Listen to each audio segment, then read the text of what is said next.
Delaware, knocking on doors, making phone calls. We also have friends coming from nearby places like Pennsylvania, and in the case of the laborers who have been campaigning for me, they are coming from all over the East Coast.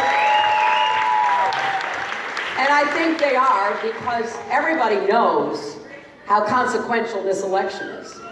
This is one of the elections that really poses a stark choice. I loved what the governor said about dissension and division that is being promoted on the other side. So I want you to think with me about the three tests anybody running for president should have to meet this year. The first test is, can you produce positive results that will help the American people get ahead and stay ahead? Because when it comes down to it, you can make all the speeches in the world, you can diagnose the problems, but what matters is whether you actually propose solutions that work to help the American people. So Governor Markell is absolutely right. At the center of my campaign is how we create more good jobs with rising incomes. There is no more important task for the next president. And I'll tell you, I'm going to look not so far back at what my husband did when he was president for 8 years. This is not ancient history. We had 23 million new jobs and incomes went up for everybody. Not just people at the top, middle-class families, working families, poor families. More people were lifted out of poverty. The median family income went up 17%, and the median African-American family income went up 33% in those years.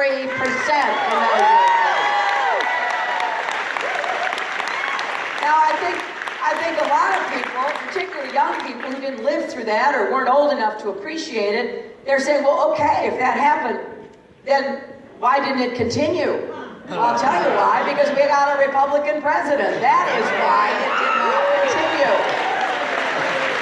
And back they went to trickle-down economics, cutting taxes on the wealthy, taking their eye off the financial markets and the mortgage markets. And you know where we ended up. The worst financial crisis since the Great Depression. I remember after the '08 election, then President-elect Obama called, asked me to come see him in Chicago. I didn't know why. It turned out he wanted me to be Secretary of State. But before we got to that, he said to me, it is so much worse than they told us. And you know what he was talking about? We were losing 800,000 jobs a month.